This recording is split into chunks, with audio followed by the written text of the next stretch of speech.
So, Joe Biden is facing backlash for picking Neera Tanden for one of the most important jobs in the White House. Let's talk about it.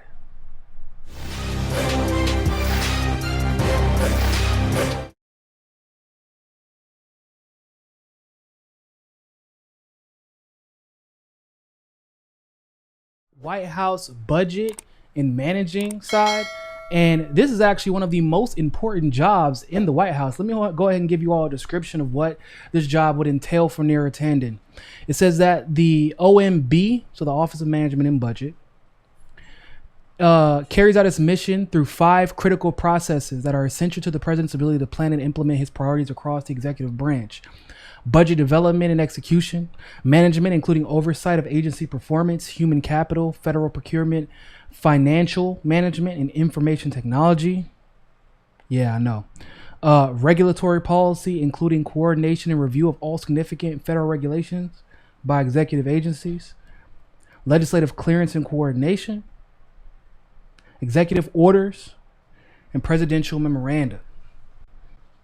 So Neera Tanden would be a key player in all of this. Now, who might need a brief review of what Neera Tanden is or what she does. She's been the head of Center for American Progress, John Podesta's little think tank, for a while. And she's actually now probably more infamous for punching Bernie Sanders' former campaign manager, Faiz Shakir, in the chest before he became Bernie's campaign manager and was the editor-in-chief at Think Progress, which is a publication, or formerly was a publication, that Center for American Progress spun out. So what has there been, what has been said about this? Well, a lot of it is what you can expect. But first, I want you all to check out what the establishment said, which unexpected at this point. So Sherrod Brown said, Neera Tanden is smart and experienced and qualified for this position of OMB director. The American people decisively voted for change. Can't believe he said these things in the same tweet, whatever. That they decisively voted for change. Mitch McConnell shouldn't block us from having a functioning government that gets to work for the people we serve.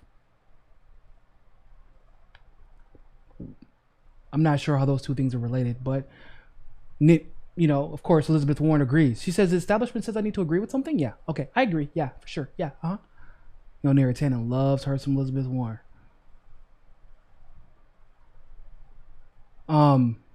That's what the establishment said about it. Now, progressives, that's generally the sentiment that the establishment has had. Now, progressives, as you can imagine, has a little something different to say. Now, in this tweet from Kevin Gustola, he says that during Hillary's 2016 presidential campaign, Neera was a prime supporter of recruiting liberal columnists to weaponize identity and stifle Bernie Sanders' campaign for economic, racial, and social and environmental justice. This is a fact. And then, of course, Bree goes on to say, by the way, Bree, like your name, the BJG thing, Notorious BJG. Yes, queen. Little jabs. I'm feeling it. She said, everything toxic about the corporate Democratic Party is embodied in Neera Tanden. 100%. 100%. Now, just a little background. Sanders has not responded to Biden's decision. That's a big deal considering that Joe Biden was, let's be honest, the whole establishment was basically begging for Bernie Sanders' endorsement. They claimed that they would work with progressives. They claimed that they wanted progressives within the Democratic Party. Obviously, people like myself were like, that's a lie. No, they don't. People didn't want to believe us, but yet here we are. They invited the people that we despise to be part of this administration that they claim was going to be one of the most progressive administrations since FDR. But Sanders has not responded publicly to the decision, but people are waiting for it because, as the article states, the two have a historically thorny relationship. During the presidential campaign in 2019, Sanders wrote a very fiery letter to the Center for American Progress, which Tanden led, accusing her of maligning my staff and supporters and belittling progressive ideas. I worry that the corporate money CAP is receiving is inordinately and inappropriately influencing the role it's playing in the progressive movement, Sanders wrote. Duh. Yeah, Bernie. And by the way, he's right, which is why it's just baffling to me why he would get behind Joe Biden. I don't want to hear the thing about there are no other choices. The only thing that would make somewhat sense is the contractual agreement, but that doesn't mean you have to get out there and campaign for him like Bernie Sanders did for the second time. He got screwed over by the Democratic Party twice and then campaigned for him twice, even though, like I just said, and like he just said, you knew the money that Joe Biden was taking. He got more money from billionaires than Trump did, and Trump's a billionaire. Got a lot of billionaire friends. And yet, knowing that he's taking that money, Bernie decided to continue to help him, expecting for some reason a different result, or not caring about what the result is. Let's be honest. Now, Andrew Gillum had this to say in response to the critiques. As you can expect, just a bunch of foo-foo, flufa, hoopla, nonsensical malarkey. But let's check it out. As we hear the unfolding of the attacks against Neera Tanden, please suspend with this. She's, the ultra left wing of the Democratic Party establishment. That's not what that is. What they are challenging is a strong, brilliant, powerful, savvy, experienced woman calling them on the carpet using facts, period.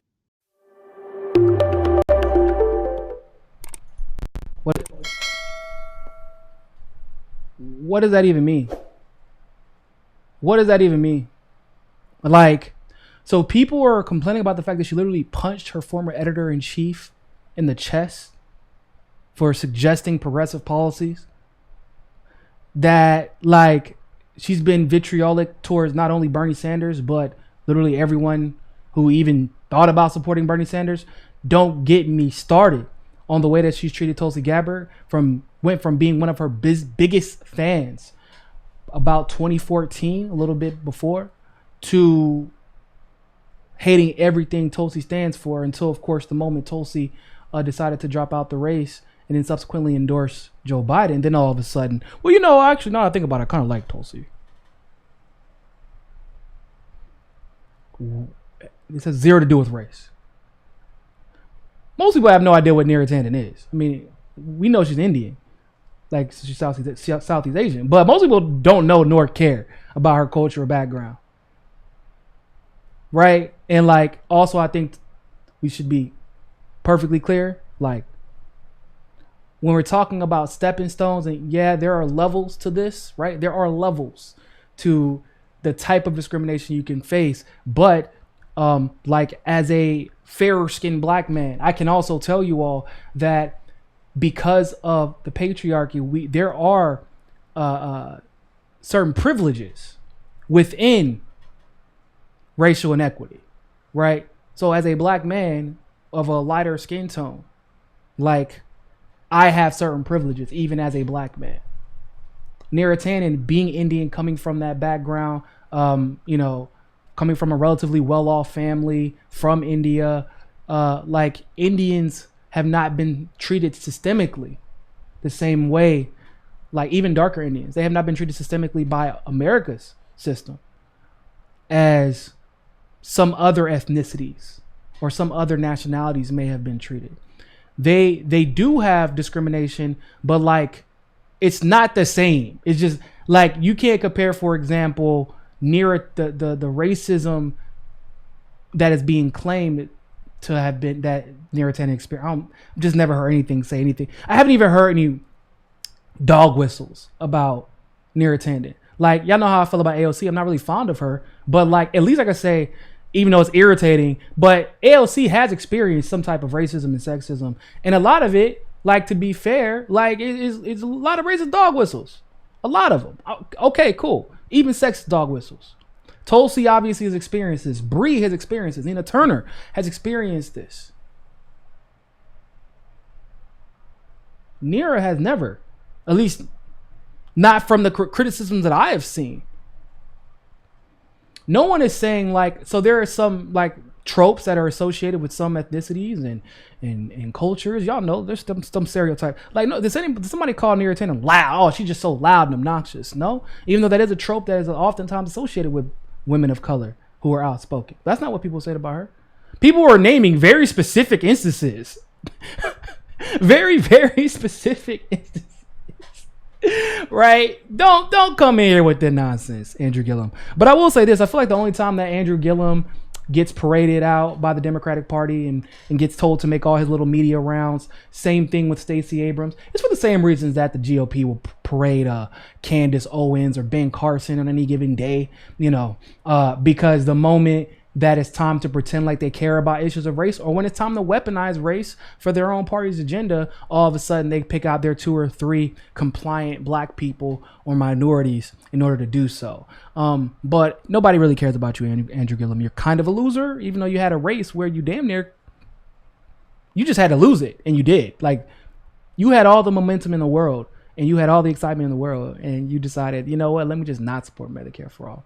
But speaking of Medicare for all, by the way, people, guess what else? Because this is a person who's in charge of budgeting, and she can tell the executive branch, Biden himself, and all their little staffers, hey, we do have the money for this. Hey, if we cut money here, we can make money for more progressive programs. This is something that she has the ability to do, and we all know how much influence she has. And we all know now, to be frank, how much influence that now Center for American Progress and John Podesta will have in the Joe Biden administration. Not only on domestic policy, but foreign policy as well. The same John Podesta who was chief of staff whenever we invaded Libya. The same Neera Tanden, by the way, who was very hawkish. I'm sure we'll always find money for the military-industrial complex to spend. The same Neera Tanden who was against Medicare for all.